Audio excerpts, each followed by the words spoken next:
అందరికీ నమస్కారం. ఈ వీడియోకి ముందు మొన్న చేసిన వీడియోస్ మరలా క్రాస్ చెక్ చేశాను. చాలా కామెంట్స్ కింద ఎలా ఉన్నాయంటే చాలా ఘోరంగా ఉన్నాయి. అది చూసి నాకు అనిపించింది, వద్దు ముందు ఈ వీడియో తీసేద్దాం, సింపుల్గా క్లియర్గా ఒక వీడియో ఇద్దాం.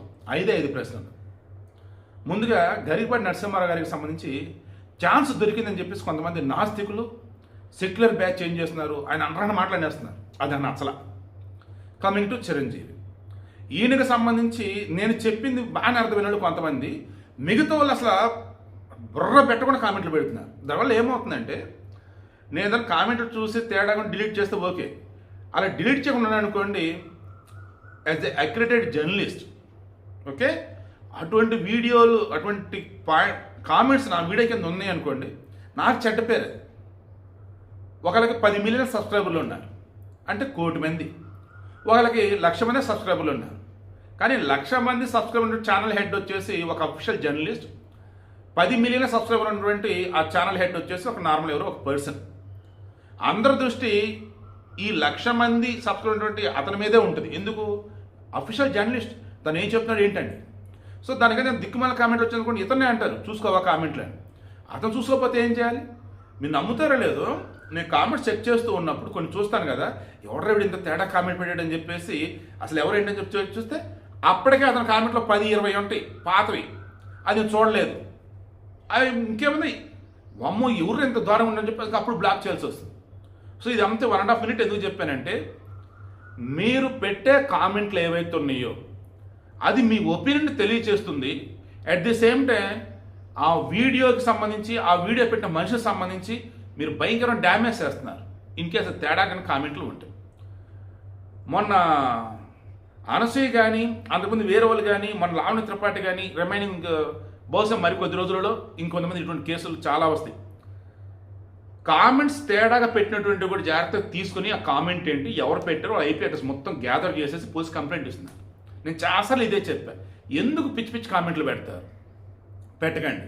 అండ్ మనం పెట్టే కామెంట్లు అవతల వ్యక్తులకు సంబంధించేసి, అంటే మనం ఎవరి గురించి కామెంట్స్ పెడుతున్నామో వాళ్ళు చేసిన మంచి అంత పక్కకు పోతుంది. అప్పుడు మీరు ఏం చేయాలి, సూటిగా పెట్టండి. కొంత చాలా బాగా పెట్టారు. ఈ చిరంజీవి నటనగా తప్ప బయట ఎలా మాట్లాడేంటో తెలియదు అన్నారు, ఓకే. ఈయన గరికపాటి నరసింహారావు వినోవులు ఉన్నారు కదా అని చెప్పేసి ఏది పడితే మాట్లాడుతుంది ఈ మధ్య ఉన్నారు కొంతమంది, ఓకే. ఇంతవరకు ఓకే. అసలు కొంతమంది దారుణంగా ఉన్నాయి.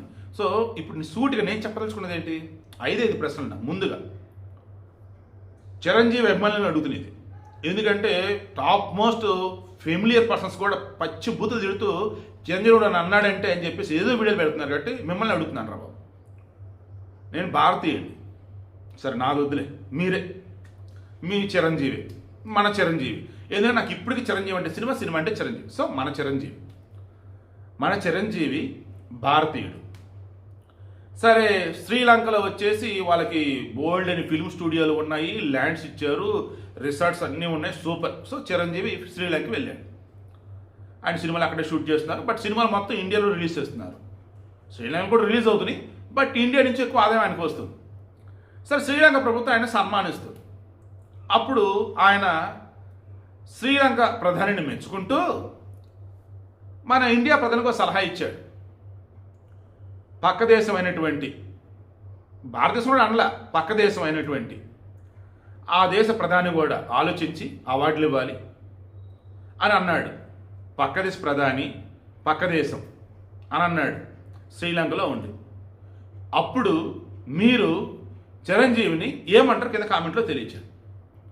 అతను శ్రీలంక అనుకోవాలా, శ్రీలంకలో సెటిల్ అయ్యాడు కదా, శ్రీలంకలో నేను ఆస్తులన్నీ ఉన్నాయి కదా, అందుకని శ్రీలంకని తన సొంత రాష్ట్రం, సొంత దేశం అనుకున్నాడు, భారతదేశం వచ్చేసి పొరుగు దేశం అనుకున్నాడు, అండ్ అవార్డులు ఇస్తుంది వచ్చేసి శ్రీలంక ప్రధాని కదా, అందుకని మెచ్చుకున్నాడు. భారతదేశంలో ఆయన చిరంజీవి లేడు, చిరంజీవి సినిమా నిర్మాణం అంతా కూడా భారతదేశం జరగట్లేదు, అండ్ మరో లేదు వేరే వ్యవహారాల వల్ల గతంలో అవార్డులు ఇచ్చి ఇప్పుడు సైలెంట్గా ఉంది భారతదేశ ప్రధాని, అందుకని పాపం అలా గుర్తు చేసేట్లే అని చెప్పేసి అంటారా. లాజికల్గా మాట్లాడుతున్నాం. ఒకే ఒక పాయింట్ చిరంజీవి నుంచి ఏం మాట్లాడు, ఓకేనా. ఇది ఒక్క ఆన్సర్ ఉంది చాలు. సో చిరంజీవి కనుక అలా కనుక అంటే మీరు ఎవరైనా సరే ఒప్పుకుంటారా? ఏమని, చిరంజీవి భారతీయుడు కాదు శ్రీలంకని ఒప్పుకుంటారా? ఒప్పుకోరుగా. అదేరా బాబు, నేను మొత్తుకుంది 2-3 రోజులు పెట్టి. నేను చిరంజీవి ఒక్క మాట అనలా. చిరంజీవి అంటే సినిమా అంటే చిరంజీవి ఇప్పటికీ చెప్తున్నా. చిరంజీవి గారు blood bank, I bank and Chiranjeevi charitable trust ఎన్నో సేవా కార్యక్రమాలు చేశారు. అవి కూడా నేను మెచ్చుకుంటాను, నో డౌట్. ప్రజారాజ్యం పార్టీ పెట్టి రాష్ట్రం చేయడానికి కారణమయ్యాడు. ప్రజారాజ్యం పార్టీ పెట్టి ఎంతోమంది ఆయన నమ్ముకున్న నడి రోడ్డును పెట్టేశాడు. అయినా సరే నేను ఈ రోజు ఆయన ఏమన్నా, కానీ పొలిటికల్గా ఫెయిల్ అని మాత్రం అంతే. ఈ మాట నేనంటే కదా చిరంజీవి ఒప్పుకున్నాడు. సో ఇప్పుడు విషయం ఏంటి, నేను చిరంజీవి కళలో కూడా ఒక మాట తప్పుగా మాట్లాడాను, ఎందుకంటే నాకు ఆయన అంటే గౌరవం. బట్ ఆయన పుట్టిన సొంత రాష్ట్రమైన ఆంధ్రప్రదేశ్ని కనీసం ఆంధ్రప్రదేశ్ కూడా మాట్లాడకుండా పొరుగు రాష్ట్రం తెలుగు రాష్ట్రం వాళ్ళు కూడా ప్రోత్సాహకాలు ఇవ్వాలి, ప్రోత్సహించాలి అని అనడం మనం చూసారా, అది ఇప్పుడు నేను డైజెస్ట్ చేసుకోలేకపోతున్నాను. చాలామంది అదే బాధ. ఇక అవార్డు ఎన్టీఆర్ పేరు మీద ఇచ్చిన అవార్డు, కనీసం ఎన్టీఆర్ గురించి ఒక ముఖం మాట్లాడు, సరే అది పక్కన పెడతాం, తర్వాత రోజు ట్వీట్ అది పెట్టాడు కాబట్టి ఇక్కడ క్లారిటీ ఉంది కదా. ఇక్కడ నేను ఎక్కడన్నా ఒక్క మాట తప్పుగా మాట్లాడాను, ఆయన గురించి మంచి చెబుతూనే ఉన్న విషయాన్ని కదా చెప్పాను, అది కూడా మీకు అర్థం కావాలనే కదా. ఒక జర్నలిస్ట్గా చిన్న మిస్టేక్ ఏదైనా ఉందా ఈ టాపిక్లో, ఇంకా పిచ్చి పిచ్చి కామెంట్లు వస్తాయని చెప్పేసి ఆ వీడియోలు డిలీట్ చేసాక ఈ వీడియో చేస్తాను నేను మరలా. ఇక గరికపాటి నరసింహారావు గారికి సంబంధించి, ఆయన గారికి సంబంధించి నేను ఏం మాట్లాడాను, ఒక పండితుడిగా ఉన్నప్పుడు, ప్రవచనకర్తగా ఉన్నప్పుడు, గురుస్థానంలో ఉన్నప్పుడు, అయ్యా మీరేం మాట్లాడాలి, గురువుగా ఉన్నప్పుడు పిల్లడికి విద్యాబోధన ఎలా చేయాలంటే చెప్పాలి. వస్తే వస్తాడు పోతే పోతాడు అన్నట్టు ఒక గురువు మాట్లాడవచ్చా చెప్పండి. నేను ఆయన అన్నది అదేనా. పిల్లవాడికి సంబంధించి ప్రభుత్వ బడుల్లోనే కదా యూనిఫామ్లు ఇస్తుంది, ప్రైవేట్ వాటిలో కాదు కదా. ప్రభుత్వ బడుల్లోనే కదా పేదవాళ్ళు చాలామంది చదువుకుంటుంది. ప్రభుత్వ బడుల్లో ఉన్నటువంటి పిల్లలకి యూనిఫామ్ ఇస్తున్నారు, బుక్స్ ఇస్తున్నారు, ఎప్పటి నుంచో ఉంది అది, కాకపోతే యూనిఫామ్ ఈ మధ్యకి ఇస్తున్నారు. చదువుకున్న పిల్లలకి ఇస్తున్నారే తప్ప వేరే వాళ్ళకి ఎవరికి ఇవ్వట్లేదే, అందులో తప్పు ఉందా. తర్వాత మధ్యాహ్న భోజనం, నేను నిన్న వీడియోలు చెప్పాను, మన వీడియో కూడా ఇదే చెప్పాను. దానికైతే మరలా ఘోరాది కూడా కామెంట్లు పెట్టుకుంటూ వస్తున్నారు, నేను ఆయన మీద అవమానించానని. ఇంకెందుకులే ఆ దరిద్రం మళ్ళీ వదిలే, కానీ ఆయన మీద గౌరవం తగ్గదు ఈ వీడియో కూడా చేయటం రైట్. ఇప్పుడు ఆంధ్రప్రదేశ్లో డ్రాప్ అవుట్స్ ఎందుకు పెరుగుతున్నాయి, ఇంట్లో అమ్మ నాన్న కూలి పనులకి వెళ్తున్నారు, పిల్లలకి మధ్యాహ్నం అన్నం పోయేవాళ్ళు లేరు, ఒక రీజనా. నెంబర్ 2, పిల్లలు చదివించుకోవాలంటే భారంగా ఉంది తల్లిదండ్రులకి, ఇదొక రీజనా. అందుకని ఒక గురువు అన్నవాడు నేను తిండి పెడతాను, పిల్లడు నేను కొనించాల్సి నేను కొనిస్తాను, నువ్వు పిల్లడిని బడికి పంపరా, పిల్లలు చదువుకోవాలరా అని చెప్పి చదువు చెప్తారు. అవునా, ఇది గరికపాటి గారు ఎలా మర్చిపోయారు. ప్రభుత్వం ఇప్పుడు చేస్తున్న అదే కదా. మామూలుగా నిన్న కూడా అక్కడ ఇండెక్స్ చూసే వరల్డ్లో మనది చాలా ఘోరంగా ఉంది, పోషకాహార లోపంతో బాధపడే పిల్లలు వచ్చేసి కోట్లలో ఉన్నారు మన దగ్గర, ఎందుకంటే అంత జనాభా ఉంది కాబట్టి. సో పోషకాహార లోపం లేకుండా మధ్యాహ్న భోజనం, అందులో మెయిన్ అత్యంత కీలకమైనది గుడ్డు. చదువుకున్నాడు గుడ్డు ఎందుకండి, చదువుకున్నాడు గుడ్డు ఎందుకండి, చదువుకున్నాడు గుడ్డు తినడా, అది తప్ప. గుడ్డు పెట్టవద్దా, గుడ్డు చాలా మంచిది, గుడ్డు నచ్చితే తింటాడు.